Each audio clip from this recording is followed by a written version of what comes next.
Highway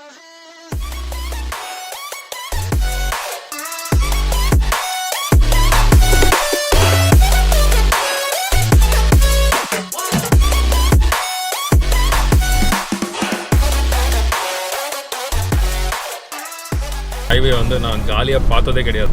Kawasaki இந்தியாவுக்கு நான் mail போட்டிருக்கேன், பார்க்கணும் என்ன பண்ணுறாங்க.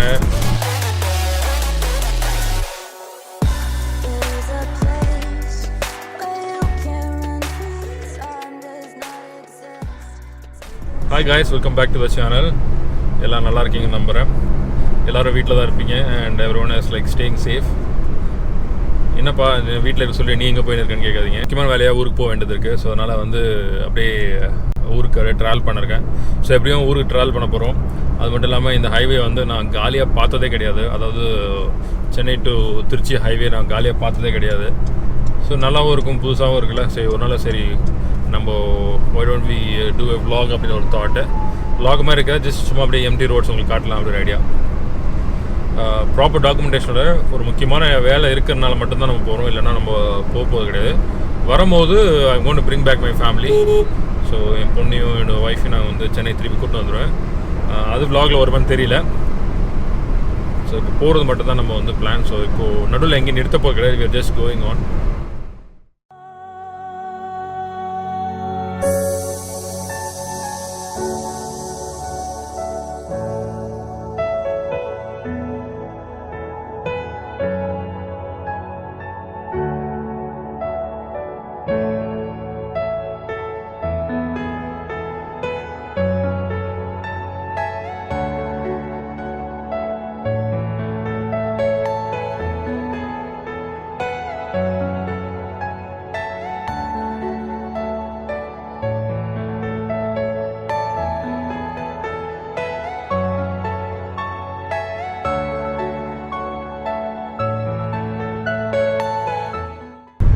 சென்னைக்குள்ளே வரும்போது நல்ல செக் போஸ்ட் இருக்குது, நல்லா பிடிக்கிறாங்க.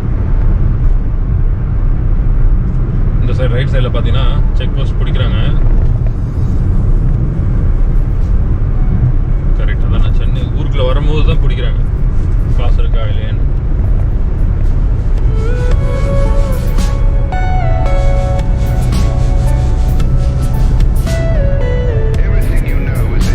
ஃப்ரண்ட்டில் ஒரு ஆம்புலன்ஸ் போகுது, பேக்கில் ஒரு ஆம்புலன்ஸ் வருது. இந்த சைனாக்காரன் இருக்கான் பாருங்களா, அவனெல்லாம் வந்து சப்ப மூக்கிலே வந்து குத்துன்னு குத்தணும்.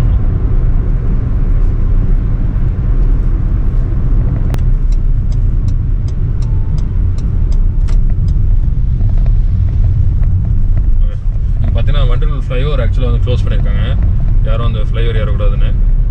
பட் வந்து இந்த ரூட்டில் போகலாம் போல. கீழே கண்டிப்பாக அந்த வண்டலூர் அந்த கிரசன்ட் காலேஜ் அங்கே வந்து ஐ திங்க் அங்கே ஒரு சின்ன ஒரு செக் பாயிண்ட் இருக்குன்னு நினைக்கிறேன்.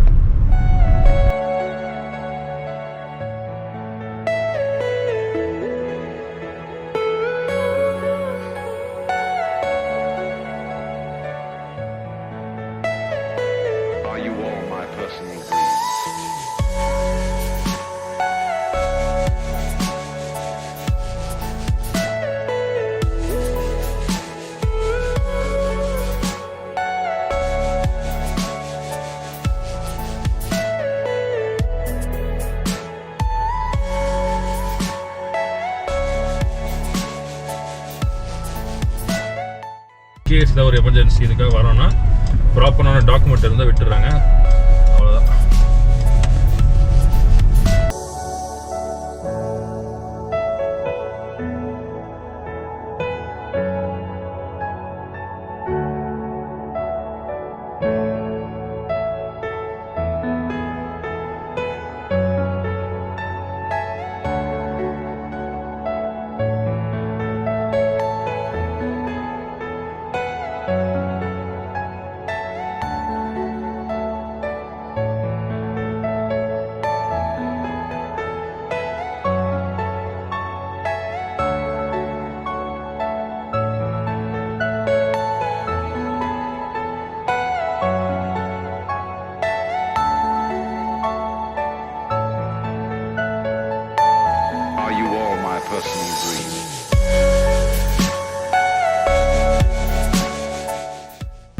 இந்த டோல்கேட்டை நான் வந்து காலியாக பார்த்ததே கிடையாது.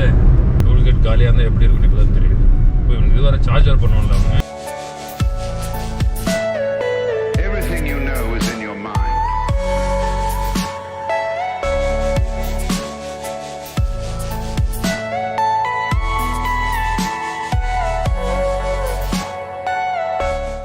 சென்னை நம்ம கிளம்பணும். தாம்பரத்தில் வந்து கொஞ்சம் செக் பாயிண்ட் வந்து இருந்தது. பட் ஆனால் வந்து அங்கே ரொம்ப சீரியஸாக செக் பண்ணல. பட் ஆனால் வண்டலூர், சென்னையிலேருந்து யார் எக்ஸிட் ஆனாலும் வண்டலூரில் வந்து செக் பண்ணுறாங்க. ஸோ செப்பரேட்டாக வந்து பார்த்து லேன் பிரித்து லாரிக்கு, காருக்கு அண்ட் பைக்குக்கெலாம் வச்சு செப்பரேட்டாக செக் பண்ணுறாங்க. இ பாஸ் காமிச்சா போதும். இ பாஸ் ஜென்ரலாக வந்து நீங்களும் எல்லாம் அந்த 4 ஆப்ஷன் தான் இருக்குது. ஸோ தேவைன்னா மட்டும் தான் இ பாஸ் அப்ளை பண்ண போகிறீங்க, பண்ணணும் அப்படி தான். ஸோ அதை செக் பண்ணிட்டு அனுப்பிச்சி விட்றாங்க. அதுக்கப்புறம் பார்த்திங்கன்னா எனக்கு அதோட பேர் கரெக்டாக தெரியல, அந்த டோல்கேட் பேர். அங்கே வந்து ஜஸ்ட் நிற்கிறாங்க, செக் பண்ணுறது கிடையாது, ரொம்ப ரேண்டமாக செக் பண்ணுறாங்க. நிறையா பேரை பிடிச்சி வச்சுருந்ததை பார்த்தேன் நான். ஸோ அதை உங்களுக்கு வீடியோவில் எனக்கு காமிச்சிருப்பேன் நான். ஸோ இப்போ நம்ம மாமூண்டு கிராஸ் பண்ணி போகிறோம். ஸோ இப்போ அடுத்தது வந்து மருவத்தூர், தென் திண்டிவனம் அண்ட் விழுப்புரம். மாஸ்க் போடுறது ரொம்பவே நல்லது.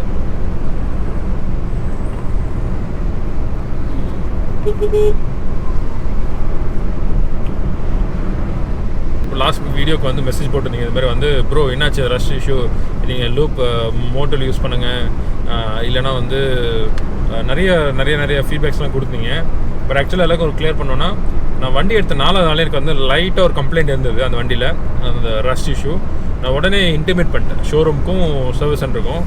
2 பேருமே ஒரே விஷயம் சொன்னாங்க. ஷோரூமில் வித்தியாசமாக சொன்னாங்க. ஷோரூமில் சொன்னாங்கன்னா, ப்ரோ அது வந்து ஆக்சுவலாக வண்டி டிரான்சிட்டில் இருந்திருக்கும் ரொம்ப நாள், ஸோ அதனால் வந்து இந்த டிரான்சிட் ரொம்ப நாள் அதனால ப்ராபப்ளி ஒரு சான்சஸ் இருக்குது. பட் ஆனால் நீங்கள் க்ளீன் பண்ணி லூப் பண்ணிங்க சரியாக போயிடும் ப்ரோ அப்படின்னு சொல்லி சொன்னாங்க. அதனால் அக்செப்டே பண்ண முடியல. அது எப்படி வந்து இது ஒரு காரணம். அப்படியே இருந்தாலும் நீங்கள் என்ன பண்ணிடணும், what you have to do, வந்து நீங்கள் கொடுக்கும் போதே ப்ராப்பராக க்ளீன் பண்ணி லூப் பண்ணி வண்டி பர்ஃபெக்ட் கண்டிஷனில் கொடுத்துடணும். ஸோ நம்ம டெலிவரி எடுக்கிற அன்றைக்கி அந்த எக்ஸைட்மெண்ட்டை நம்ம வந்து அதை பார்க்கல. சரி ஓகே நம்ம மேலே மிஸ்டேக் ஆகிடுச்சு, அந்த ரீசன் நான் எடுத்துக்க முடியல. சரி உடனே அன்றைக்கி வந்து நான் பண்ணேன்னா, நான் வந்து சர்வீஸ் சென்டருக்கு நான் கால் பண்ணேன். சர்வீஸ் சென்டருக்கு கால் பண்ணி இது மாதிரி ஆகுது ப்ரோன்னு சொன்னப்போ அவங்களும் சிம்பிள் தான், நீங்கள் க்ளீன் பண்ணி லூப் பண்ணுங்க ப்ரோ, எல்லாம் சரியாக போயிடும் அப்படின்னாங்க. Okay fine. அப்புறம் 500 கிலோமீட்டர் ஒரு தடவை வந்து நம்ம க்ளீன் பண்ணி லூப் பண்ணோம். அடுத்தது ஃபஸ்ட் சர்வீஸ் வந்தது. ஃபஸ்ட் சர்வீஸ் 1000 தான் நம்ம போனோம். ஃபஸ்ட் சர்வீஸ் போகும்போது என்ன ஆச்சுன்னா பார்த்தீங்கன்னா, வாட்டர் வாஷ் பண்ணி நல்லா க்ளீன் பண்ணிட்டாங்க. அதாவது செயினை மட்டும் நல்லா water wash, chain and engine மட்டும், ஏன்னா அது மட்டும் தான் பண்ண சொன்னேன், வாட்டர் வாஷ் பண்ண சொன்னேன். ஏன்னா மேலெல்லாம் வண்டியில் பிபிஎஃப் ஓட்டியிருந்தனால வந்து அதை நீங்கள் எதுவுமே வாட்டர் ஸ்ப்ரே பண்ணாதீங்க, அது வந்து பிபிஎஃப் வந்து பீல் ஆயிரும் அப்படின்னு சொல்லி நான் சொல்லியிருந்தனால அவங்க பண்ணலை. என்ன ஆச்சுன்னா வந்து கீழே மட்டும் தான் க்ளீன் பண்ணாங்களா, உடனே வந்து க்ளீன் பண்ணிவிட்டு உடனே வந்து சர்வீஸ் பே வந்ததுக்கப்புறம் கொஞ்சம் நேரத்தில் வந்து அவங்க வந்து ஸ்ப்ரே பண்ணிட்டாங்க. லூப் பண்ணதை நான் பார்த்தேன், ஒரு சைடு லூப் பண்ணதை பார்த்தேன். ஆனால் அந்த உள்பக்கம் லூப் பண்ணாங்களான்னு நான் பார்க்கல, எனக்கு தெரியல. நான் சர்வீஸ் சென்டர் வெளில எடுக்கும்போது என்ன பண்ணேன்னா, ஃப்ரண்ட்டில் கை வச்சு பார்த்தேன், லூப் இருந்தது. ஓகே வெளில வந்துட்டேன். ஒரு சப்ஸ்கிரைபர் வந்து ஒரு கிளியராக மெசேஜ் போட்டிருந்தார், பெரிய மெசேஜ் போட்டிருந்தார். அவர் என்ன சொன்னார்னா, ப்ரோ இது மாதிரி சர்வீஸ் சென்டரில் வந்து அவங்க என்ன பண்ணுவாங்கன்னா உடனே லூப் பண்ணி கொடுத்துட்றாங்க.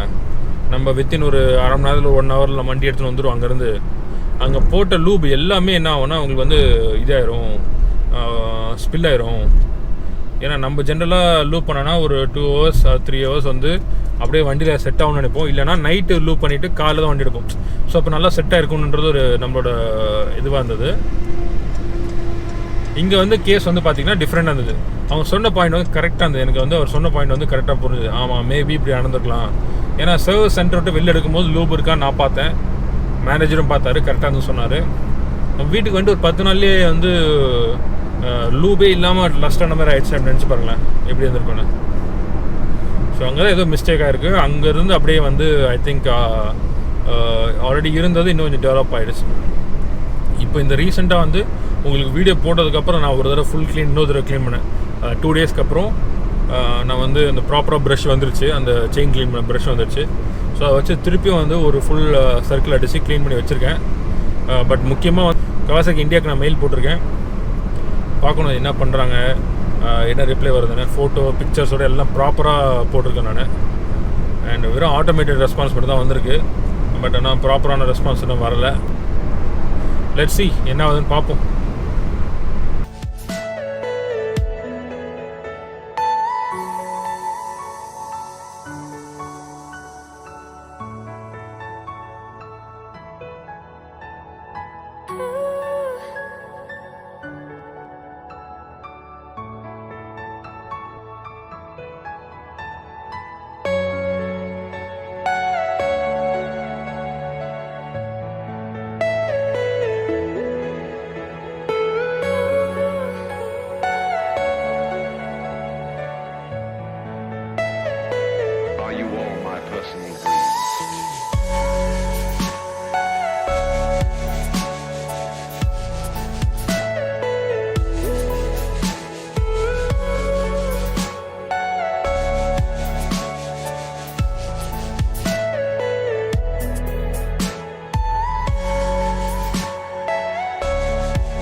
பேலன்ஸ் இருந்திருக்கு.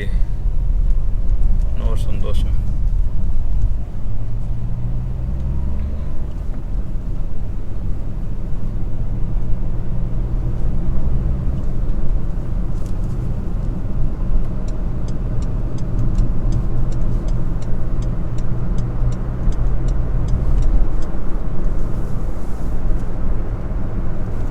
நமக்கு பைக் ஓட்டுறது பிடிக்குமா இல்லை கார் ஓட்டுறது பிடிக்குமா கேட்டிங்கன்னா இது ஒரு பெரிய கன்ஃபியூஷன் ஆக்சுவலாக. எனக்கு பைக்கா காரான்னு கேட்டிங்கன்னா எனக்கு ஆப்வியஸாக காருன்னு தான் தோணும். சின்ன வயசுலேருந்து அந்த பஸ்ஸு கார் மேலே ரொம்ப இன்ட்ரெஸ்ட் இருந்தது.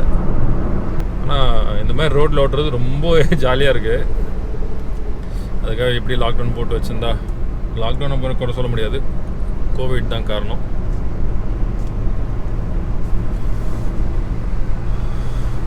இந்த மாதிரி காலி ரோடு பார்க்கும்போது ரொம்ப சந்தோஷமாக இருக்குது. பட் ஸ்பீடாக போகணுன்னு ஒரு எண்ணமே சுத்தமாக கிடையாது. அப்படியே அழகாக வந்து க்ரூஸ் பண்ணிகிட்டே போகலாம். ஒரு 100-110 அழகாக காரில் க்ரூஸ் பண்ணிட்டு போகலான்னு தோணுது. இதுவே டிராஃபிக் இருந்தது, like traffic bumper to bumper இல்லைனா வந்து ஆன்கோயிங் டிராஃபிக் இருந்ததுன்னா வச்சுக்கோங்களேன், அப்போ தான் நம்மளுக்கு ஸ்பீடு போகணுன்னே தோணுதுன்னு நினைக்கிறேன். அதனால தான், ஏன்னா இன்றைக்கி நான் வந்து 110 கிராஸ் பண்ணவே இல்லை. அந்த 80 to அந்த 110 ரேஞ்சில் தான் வண்டி ஓட்டினிருக்கேன். யூஸ்வலாக அந்த மாதிரி நான் ஓட்ட மாட்டேன் நான். ஆனால் இன்றைக்கி வந்து எனக்கும் அப்படி போனால் நல்லா இருக்குன்ற மாதிரி எனக்கு தோணுது. ஸோ நல்லா இருக்குது. This is a different feeling. Bike definitely is a fashion. அதில் இருக்க அந்த லவ்வே வேறு. அதை நான் இதுக்கு கம்பேர் பண்ண மாட்டேன் நான்.